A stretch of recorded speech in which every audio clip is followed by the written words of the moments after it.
So right now, roughly 60% of cancer patients who survive certain types of chemotherapy, they're basically trading one nightmare for an entirely different one. Yeah, they really are. I mean, they beat the tumor, right?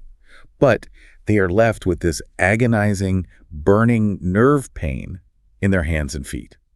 The kind of pain that makes just, doing up the buttons on a shirt or walking across a tile floor feel like literal torture. It is a devastating reality for millions of people, and for a long time, modern medicine has, well, basically had its hands tied when it comes to this specific type of chronic pain. Like throwing damn towels at a grease fire, basically. Exactly. But the good news is we are finally starting to understand the microscopic cellular machinery that actually causes this pain.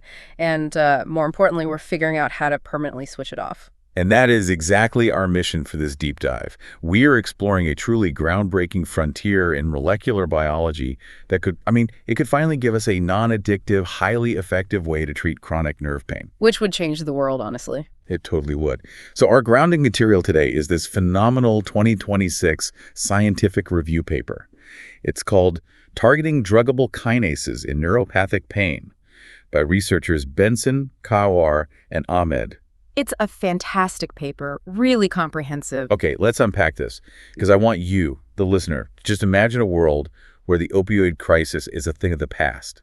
Not because we stopped treating pain, but because we finally learned how to turn off the cellular master switches that cause it. Right, but to understand that, we need to establish right up front that the pain we are talking about today is fundamentally different from what happens when you, say, accidentally touch a hot stove. Oh, for sure. If you touch a hot stove, you experience what is called inflammatory pain. Precisely. And as unpleasant as that is, it is a highly functional protective mechanism. Your body senses the thermal damage and just shoots this massive warning signal up your spinal cord to your brain. It's basically screaming, pull your hand away right now. Tissue damage is happening. Exactly. That pain is your friend. It keeps you alive.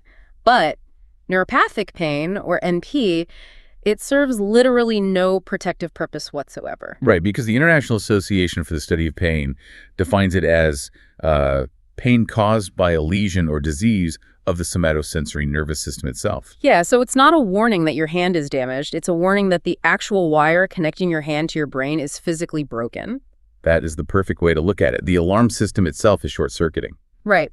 And structurally, the medical field divides this into two broad categories based on where that short circuit actually is. So you have central neuropathic pain, which originates inside the brain or the spinal cord. And this is what we see in patients recovering from, like a stroke or a spinal cord injury, right? Or people battling multiple sclerosis. Correct. The actual pain processing centers in the brain, like the thalamus, they get altered. But our source material today heavily focuses on the other category, which is peripheral neuropathic pain, or PNP. This is damage happening out in the peripheral nerves. So those long, delicate wires running down your arms, your legs, into your hands and feet. Yeah, and the sheer scale of peripheral neuropathic pain is staggering. It's a secondary consequence of some incredibly common conditions. Diabetic neuropathy is a massive one. Which affects both type I and type 2 diabetes, right? It does. Now, obviously, not every single person with diabetes develops this pain.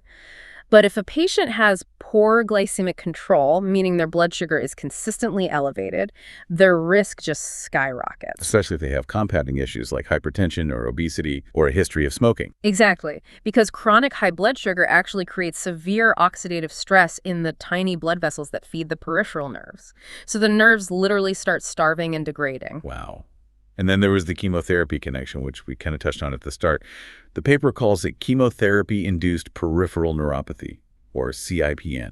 Right. And we are talking about patients being treated with incredibly common life-saving drugs, things like taxanes, like paclitaxel for breast cancer, or platinum-based drugs like cisplatin for ovarian or lung cancer. And 60% of patients get this within their first 3 months of chemo, right? Yeah. The very chemicals destroying the cancer cells are simultaneously degrading the patient's peripheral nervous system. Which leaves these patients in an agonizing state. And when they go to their oncologist or doctor for relief, the therapeutic toolbox is incredibly sparse. Because over-the-counter stuff like ibuprofen or acetaminophen, they are basically useless. Completely useless because, again, this isn't inflammatory pain, so doctors frequently turn to off-label anticonvulsants or antidepressants, hoping to just quiet the nerves down. But the efficacy is incredibly hit or miss. Which leads us to the most controversial tool in the box, and that's opioids. And this is where I want to push back a bit, or at least get some clarity for everyone listening. Sure, go for it. Opioids are fueling this massive addiction crisis specifically because they are so incredibly potent. If they are the ultimate heavy artillery of pain management, why can't they just brute force their way through nerve pain? Why do they fail here? It really just comes down to cellular mechanics. Opioids work by binding to very specific receptors, primarily mu-opioid receptors, which are located in the central nervous system. Okay. When an opioid molecule locks into that receptor, it basically throws a heavy blanket over standard pain transmission. It tells the brain to ignore the incoming distress signals. But peripheral nerve pain isn't a standard distress signal. Exactly. The nerve damage literally changes the structural anatomy of the neuron itself. Over time, that damaged nerve becomes hyperexcitable. It's just firing constantly, independently of any actual physical stimulus. So to build on that broken wire analogy from earlier, if my car alarm is short-circuiting and blaring in the driveway at 3 in the morning, an opioid is the equivalent of me just putting in earplugs. Oh, that's a great way to visualize it. Yes. The earplugs might muffle the noise for a little while, but they definitely don't fix the wiring error in the car. Right. And eventually you're going to need thicker and thicker earplugs. That's the opioid dose escalation. And even then, you can probably still hear the alarm vibrating through the walls. And eventually, those earplugs cause respiratory depression and addiction while the car alarm is still fundamentally broken. Which is exactly why the medical field is so desperate for a completely new biological target. We don't want to just muffle the sound. We want to fix the biological short circuit. So let's do a quick recap of this first section. We've established that neuropathic pain is entirely different from normal pain. We are specifically looking at peripheral neuropathic pain, which is devastating millions through diabetes and chemotherapy. And we know opioids are a dead end here. A total dead end. So for you listening, I want you to think about this. Have you or anyone you know ever experienced a treatment that caused a completely new, equally difficult problem? Kind of like chemo causing neuropathy. It really changes how you view medical interventions. It really does. It's a tragic irony in medicine. So let's get into the solution. This brings us to the core focus of the paper. A group of microscopic cellular enzymes that are essentially the master switches of pain. Protein kinases. Yes, the kinases. We are zooming way in here, down to the molecular level. So what exactly is a kinase? Like, what is its day job in a healthy body? Think of a kinase as a cellular dispatcher. It's a type of enzyme that orchestrates physiological events through a process called phosphorylation. Phosphorylation, okay. What does that actually mean? Basically, the kinase takes a phosphate group and just slaps it onto another protein. And what does slapping a phosphate group onto a protein actually do? It changes the protein's physical shape. Imagine you have a protein sitting inside a cell, totally inert, just doing nothing. A kinase comes along, attaches a phosphate molecule to it, and suddenly that protein snaps into a new configuration. Oh, so it wakes up and goes to work. Exactly. Kinases are responsible for turning biological processes on and off. But when peripheral nerves sustain damage, from toxic chemo drugs or diabetic oxidative stress, certain kinases in those nerves absolutely lose their minds. They go completely rogue and become pathologically overactive. And the Benson paper breaks down how this rogue kinase activity systematically dismantles the nervous system. Yes, and it's not just one thing. It is a cascading 4-part chain reaction. Okay, let's go through the 4 iterations. What's step 1? The first thing these overactive kinases trigger is physical nerve breakdown.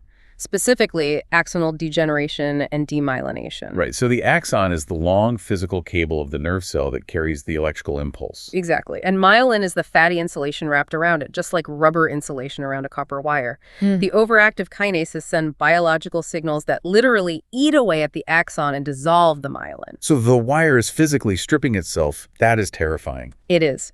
And that exposed raw nerve triggers the second part of the cascade, which is neuroinflammation. And this is where the immune system gets involved, but like in the worst possible way, right? Completely. The kinases activate the transcription of pro-inflammatory mediators. This creates something called a cytokine loop. Okay, a cytokine loop. How does that work? Essentially, the damaged nerve releases inflammatory chemicals called cytokines. These attract immune cells, which then release even more cytokines, which cause more damage. Wow, so it becomes this self-sustaining biochemical fire that just refuses to go out. Right.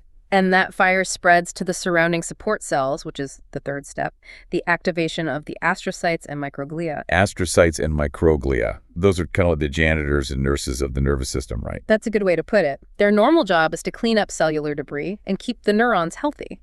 But under the influence of this intense kinase-driven inflammation, they mutate. They turn bad. They become highly reactive and toxic. They start pumping out even more inflammatory proteins like TNF-alpha. So the very cells supposed to be healing the nerve are now actively attacking it. Which all culminates in the fourth and final step. And this is where the patient actually experiences the agony. The kinases alter the synaptic signaling. Yes, this is the actual biological short circuit. In a healthy nerve, ion channels, like your sodium and calcium channels, they stay closed until a strong enough signal forces them open. Right, which allows the electrical pulse to fire. Exactly. But the kinases chemically alter these ion channels, essentially propping them wide open. They drastically lower the threshold required for the neuron to fire. So the electrical signal gets massively amplified. It's like plugging a microphone into an amplifier, but someone has cranked the internal signal gain all the way up to 11. Perfect analogy. The system is so hypersensitive that the tiniest input into the microphone, even just a normal breath, causes the speaker to shriek with feedback and blow out. And for a human being, that blown speaker translates into two very specific, very terrifying clinical symptoms. The first is mechanical allodynia. Right, which is when a completely non-painful, everyday stimulus suddenly causes blinding agony. Yeah, I've read patients describe the feeling of their bed sheets resting on their toes as feeling like crushed glass.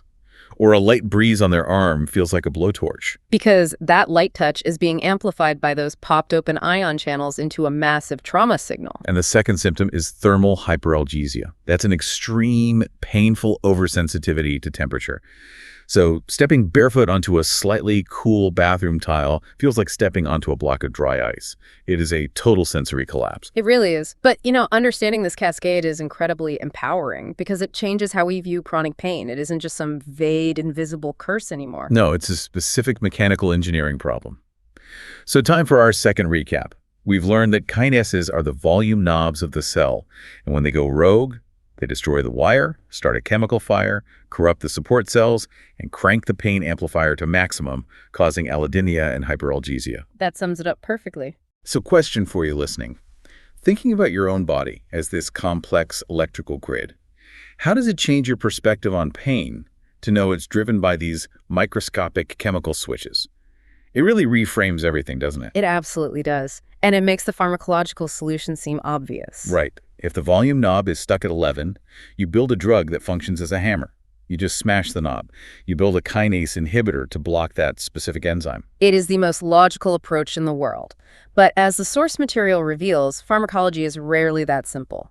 Inhibiting a kinase is an absolute minefield. Because of what the paper calls off-target effects. Sometimes off-target, but often it's an on-target wrong tissue effect. And the cautionary tale of a specific kinase called DLK, or duloxetine zipper kinase, is the perfect, tragic example of this. Okay, walk me through this DLK story. So researchers identified that DLK plays a massive role in that first stage of the cascade we just talked about, the axonal degeneration. It is the primary signal telling the nerve cable to break down after exposure to chemotherapy. So naturally, scientists designed small molecule inhibitors to block DLK. Exactly. Drugs with experimental names like IACS 8287 and IACS 52825. And in preclinical animal trials, they were borderline miraculous. The drugs completely stopped the progression of mechanical allodynia in mice exposed to chemo. So they basically cured the nerve pain. They cured the pain in the extremities, yes. So they confidently moved a DLK inhibitor called GDC-0134 into phase I clinical trials with human patients. But the trials had to be abruptly and permanently halted. Why? What happened to the human patients? The drug was blinding them. Wait, really? Blinding them? Yes. In earlier monkey models, researchers had noticed severe swelling of the optic nerve. But in the human trials, it caused optic ischemic neuropathy. The blood supply to the optic nerve was compromised, leading to permanent blindness. Hold on. How is it biologically possible that a pill designed to heal the microscopic nerves in your fingertips ends up completely destroying the massive cranial nerve connecting your eye to your brain? Because biology is deeply, frustratingly efficient. The human body uses the exact same tools for completely different jobs.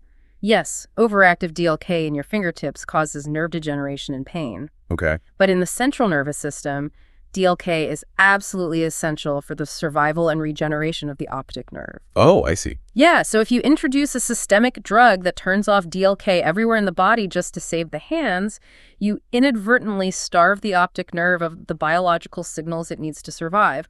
There was zero therapeutic window. You couldn't treat the peripheral pain without risking the patient's vision. Wow. It makes you realize how terrifyingly interconnected our bodies are. The idea of taking a pill for foot pain and waking up blind is just haunting. It really is. It makes you wonder how many incredibly effective treatments are sitting on a shelf right now because they have some microscopic risk of damaging an entirely different organ system. It is the ultimate risk-reward calculation, and it is exactly why drug development takes decades. But thankfully, the paper doesn't just focus on the failures. It contrasts the DLK tragedy with a massive real-world success story. Oh, good. We need some good news. We do. And that success story is targeting a different kinase called p38 MAPK. P38 mitogen-activated protein kinase. Yes. P38 MAPK is heavily involved in the later stages of the pain cascade. It specifically drives the neuroinflammation and alters those ion channels in the spinal cord microglia. Okay, so it's a major player. A huge player. And unlike DLK, inhibiting P38 MAPK doesn't seem to cause catastrophic systemic failures. In fact, we already have a hugely successful drug targeting this pathway hiding in plain sight. Duloxetine. Duloxetine, I know a lot of listeners will recognize that name. It's a serotonin norepinephrine reuptake inhibitor, an SNRI. It's traditionally prescribed as an antidepressant or for generalized anxiety. Exactly. Yeah. But it is currently the absolute gold standard for treating chemotherapy-induced neuropathy. It is the only drug actively recommended by the American Society of Clinical Oncology for this specific pain. Really? Just the one? Just the one. And for years, doctors knew it worked, but the exact mechanism of why an antidepressant cured nerve pain was a bit murky. The Benson paper highlights recent research showing that duloxetine is secretly acting as a kinase inhibitor. No way. Yes, it significantly reduces the phosphorylation, the activation of P38 MAPK. So by quietly turning off P38 MAPK, duloxetine stops the cytokine loop. It puts out the biological fire. And the clinical data on this isn't just a marginal improvement, right? Not at all. The data is incredibly robust. In phase 2 trials, patients taking a daily oral dose of duloxetine saw a significant decrease in their neuropathy. The researchers used a 44-point cancer-specific neurotoxicity scale called FCT-GOG-NTX. Right. And for anyone listening, just hearing that a score dropped by 1.58 points might sound small on a 44-point scale. Might sound small, yeah. But you have to translate that to the patient experience. That point drop represents a patient going from being completely unable to button their clothing or feeling constant radiating burning to having near normal tactile function return to their fingers. 59% of patients saw a decrease in pain scores. It's the difference between being disabled by pain and getting your life back. Absolutely incredible. And for patients who want to avoid synthetic drugs, the paper even notes that a compound called Resolvin D1, which is naturally derived from omega-3 fatty acids, actively suppresses P38 MAPK, specifically in those microglial cleanup cells. Oh, that's fascinating. So we are finding multiple pathways to safely turn this specific volume knob down. Time for another quick recap. So we've covered the danger of DLK and how stopping hand pain caused blindness, and we contrasted that with the triumph of targeting P38 MAPK using duloxetine. Exactly. So my question for you listening, would you take a highly effective pain medication if you knew it carried a microscopic risk of affecting an entirely different organ system? It's a tough call when you're in that much agony. It really is. Okay, so far, every drug we've talked about, the DLK inhibitors that cause blindness and the duloxetine that cures the pain, they're all inhibitors. Their entire job is to block, suppress, or smash the volume knob. Right. But the source material throws a massive plot twist at us in the final act. Sometimes the goal isn't to turn a kinase down. Sometimes to heal the nerve, you actually have to turn a completely different kinase up. This is one of the most exciting frontiers in pharmacology right now, the realization that we need kinase activators. And the primary target here is AMPK, or AMP-activated protein kinase. Okay, what makes AMPK so special? If other kinases are the inflammatory fire starters, AMPK is the cellular fire department. It is the master regulator of cellular energy. When you activate AMPK, it ramps up mitochondrial energy production, it dramatically clears out toxic oxidative stress, and it actively reduces inflammatory pain signaling. It's the biological good guy. It is entirely the good guy. The problem is, researchers discovered that in cases of diabetic neuropathy and severe chemotherapy neuropathy, AMPK signaling is deeply impaired. The cellular fire department is basically asleep on the job while the nerves burn down. Oh, man. So an inhibitor won't help us here. We need to wake AMPK up. Precisely. And this leads to what might be my favorite revelation in the entire paper. The most fascinating example of an AMPK activator is a drug that millions of people already have sitting in their medicine cabinets right now. Metformin. Metformin, yes. Metformin is a globally prescribed, incredibly inexpensive medication used to control blood sugar in type 2 diabetes. It has been around for decades. Decades, yeah. But on a biochemical level, metformin acts as an indirect activator of AMPK. So researchers just thought, hey, what if we give this diabetes drug to cancer patients suffering from chemo pain? And they did exactly that. They ran phase 2 clinical trials specifically for chemotherapy patients. They used a specific neurotoxicity scale to measure the burning, tingling, and numbness. The control group, the patients getting the chemo but not taking metformin, saw their severe neuropathy scores hover around 24. Okay. What about the metformin group? The patients who were given 500 milligrams of metformin 3 times a day alongside their chemo saw their scores drop dramatically down to 19 after multiple cycles of treatment. That is beautifully ironic. Isn't it wonderfully ironic that a dirt-cheap standard diabetes drug holds the key to waking up the kinases needed to solve chemotherapy pain? It's brilliant. It's a masterclass in drug repurposing. Taking a drug we already know is safe, that has been FDA approved for years, and discovering has a hidden superpower. Drug repurposing saves decades of research and billions of dollars. And the paper actually brings up another fascinating, albeit much more controversial, example of repurposing: antibiotics. Antibiotics, wait. Specifically, a precise combination of minocycline, chlortetracycline, and dimeclocycline, referred to clinically as MCD. Wait. Antibiotics are for killing bacterial infections like strep throat. Why on earth are we giving them for structural nerve damage? Because pharmacologists discovered that this specific combination of tetracycline antibiotics accidentally functions as a highly effective inhibitor of a tyrosine kinase called EphB. Okay, EphB, what does EphB do? After a nerve is damaged, EphB is heavily overproduced in the spinal cord. It travels to the synapses and directly interacts with NMDA receptors. NMDA receptors. Yeah, you can think of NMDA receptors as the heavy vault doors of pain signaling in the brain. EphB basically walks up to those vault doors and props them wide open, allowing massive amounts of pain signals to flood the central nervous system. Ah, okay. So what do the antibiotics do? These repurposed antibiotics physically bind to EphB, preventing it from interacting with the vault door. So the door slams shut and the pain stops. Exactly. In severe inflammatory and neuropathic pain models in animals, these antibiotics completely reverse thermal hyperalgesia and mechanical allodynia. The animals stop showing any signs of pain. That sounds like a monumental breakthrough. I mean, we have mountains of these antibiotics already manufactured. Why isn't this the standard of care tomorrow?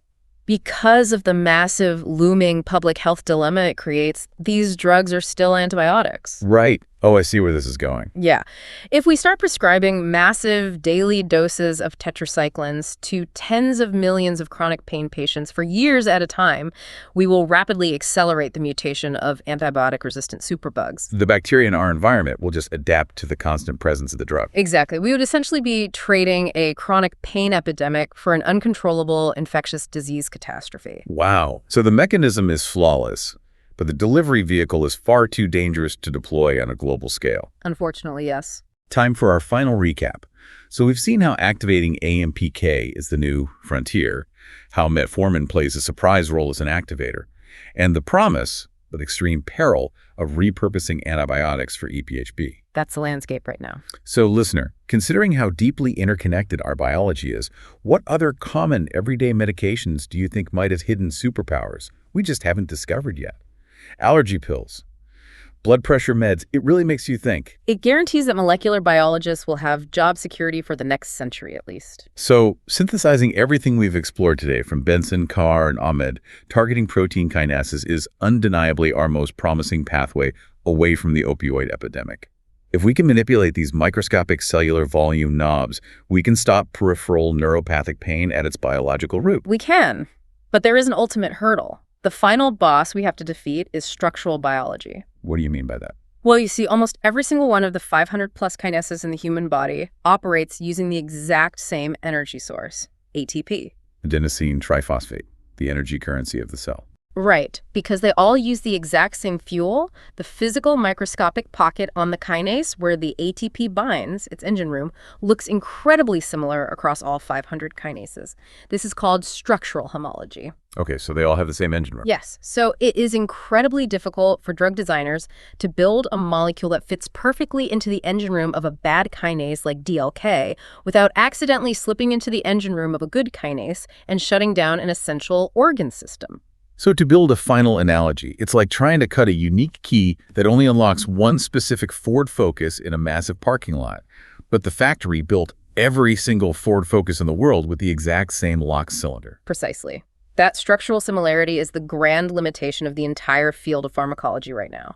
But with the advent of AI-driven structural modeling and advanced molecular screening, we are mapping those tiny structural differences better every single day. And for anyone listening, whether you are studying medicine or maybe you're helping a family member navigate the grueling side effects of chemotherapy, or you're just deeply curious about the meat suits we all walk around in, knowing this science is profoundly empowering. It really is. Understanding the machinery of the body is the first required step to repairing it. Exactly.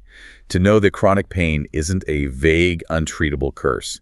It is a highly specific mechanical error in your cellular wiring. It is a biological mechanism that we can observe, measure, and very soon permanently fix. You're getting closer every day. Which leaves us with a final lingering thought to ponder. If human pain is essentially just an overactive kinase signaling loop, an electrical short circuit that we are slowly learning to master, what happens when we perfect this science? That's the million-dollar question. If we eventually create a bespoke, non-addictive pill that can perfectly mute any physical pain at the cellular level with zero side effects, how might the complete erasure of physical suffering change human psychology? How would it alter our relationship with physical risk, extreme sports, or just danger in general?